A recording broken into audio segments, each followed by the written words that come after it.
तब जनक बुलाए सदा नंद तब जनक। पूज्य श्री ज्ञानी गोविंद पूज्य श्री गुरु भगवान सतानंद जी हमारे आवाहन एवं स्मरण में प्रकट होइए देवता, प्रकट होइए।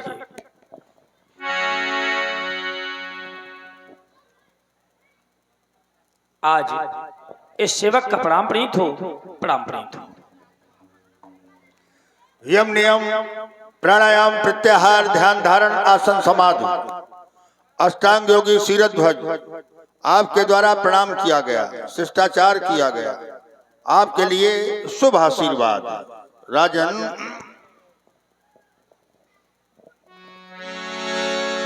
परवाह नहीं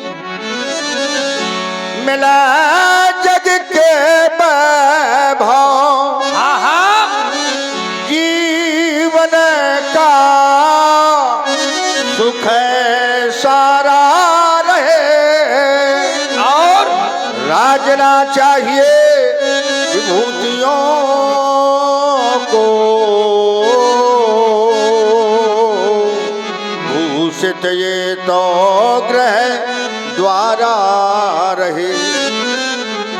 अरमान यही हमारे हैं, ये उज्ज्वल वंश सितारा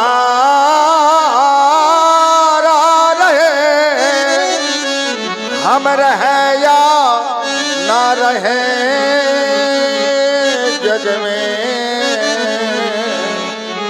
परदेश स्वतंत्र तुम्हारा रहे।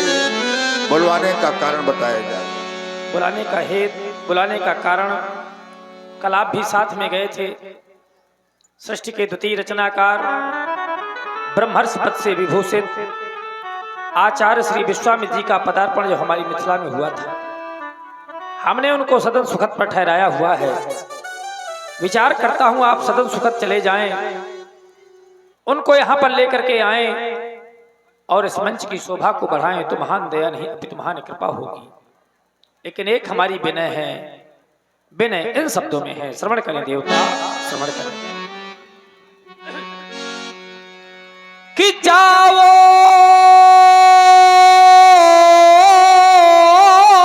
गुरुवर कौशिक मुनि पहाड़ और मम समाचार ये पहुंचाना। क्या कहना है? लेकिन पहले प्रणाम मेरा कहना, फिर प्रण की कथा सुना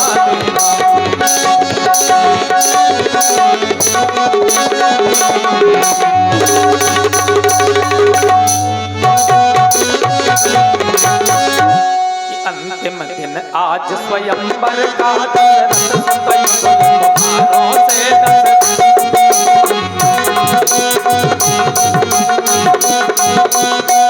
दशरथ सुत युगल कुमारों से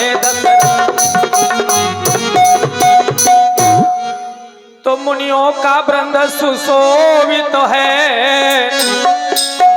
ये मंगलमय कीर्ति बढ़ाने को,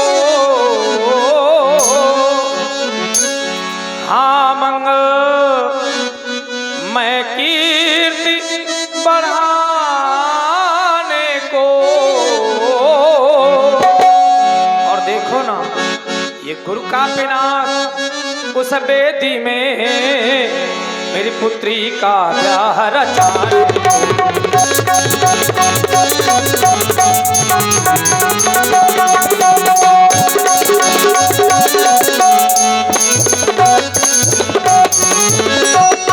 तो वह सुंदर सदन सुखद सो गुरुवर सुख है सो जान गुरु पा जाना, हाँ सुख सो जान गुरु पा जाना। कैसे कैसे?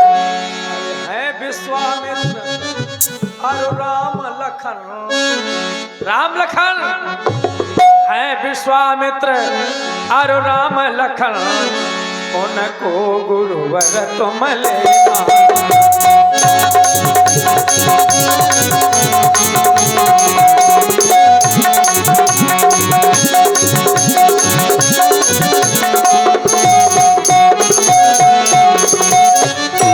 तो अविलंब करने की आवश्यकता नहीं, चूंकि स्वयंवर का एक एक क्षण एक एक पल बीतता जा रहा है। अविलंब आप इतना ही करें, है सुंदर सदन प्रतीक्षा में,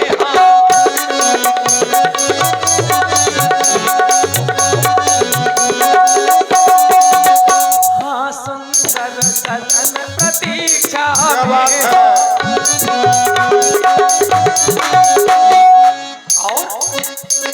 कृतार्थ भवन पद रज से करें, ऐसे सही नित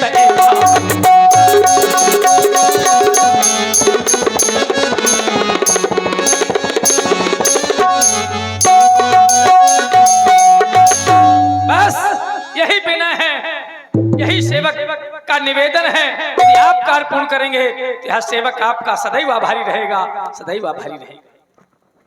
आप राज्य का दूसरा कार्य देखें, हम शीघ्र ही सुंदर सदन जाकर आपकी विनय सुनाएंगे। जनक विनय तीन आई सुनाई, जनक विनय तीन आई सुनाई, जनक विनय तीन आई सुनाई, जनक विनय तीन आई। महाराज हमारा प्रणाम, साथ में महाराज जनक जी का प्रणाम। आप दोनों को हमारी ओर से शुभ आशीष।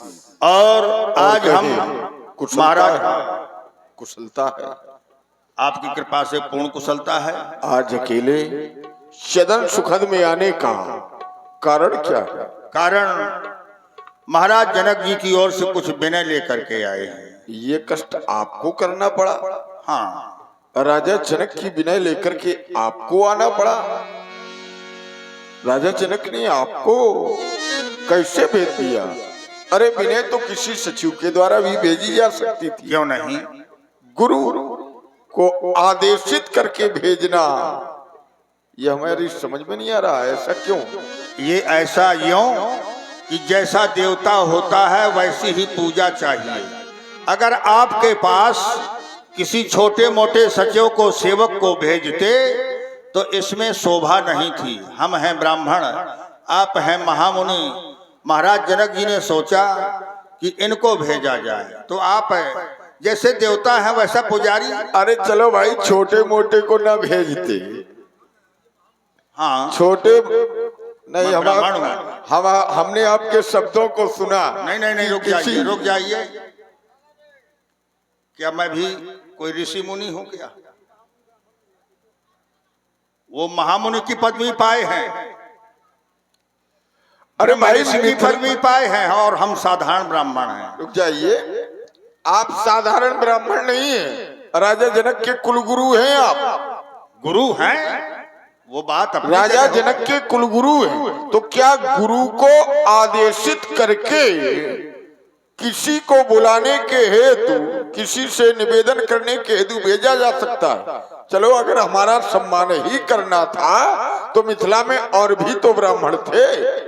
केवल गुरु को ही इसके लिए उपयुक्त समझा जा रहा है। इसलिए कि जितने अच्छे ढंग से हम विनय कर सकते हैं, हो सकता है कोई दूसरा ब्राह्मण न कर पाता।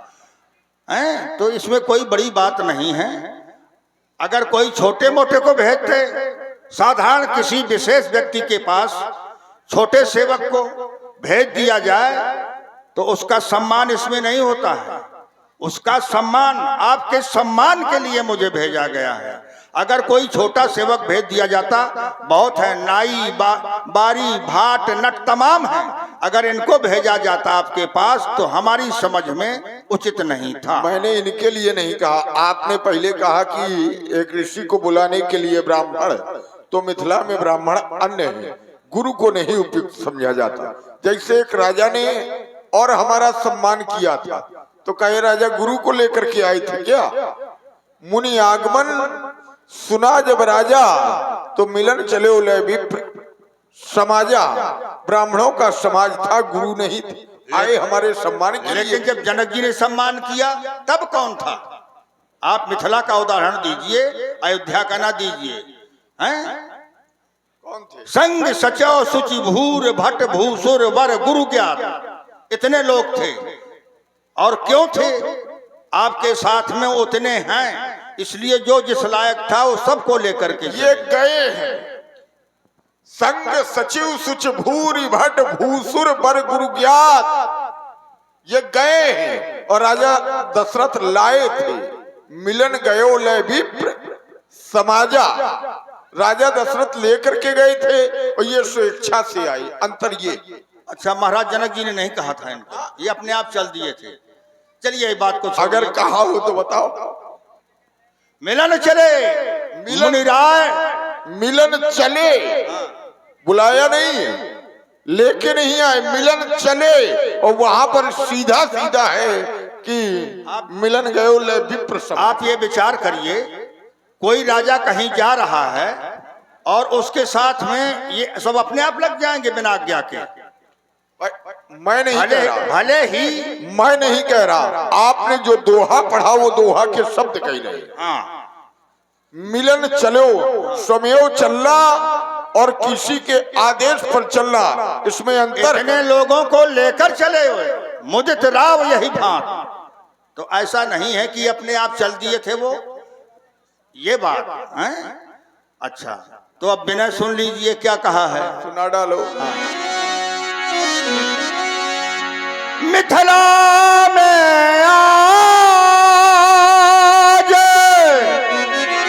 महामंगल,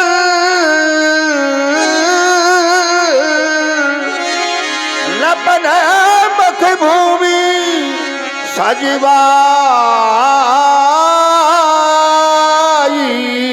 है।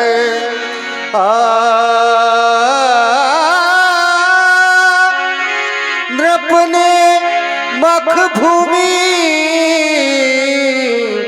सजवाई है।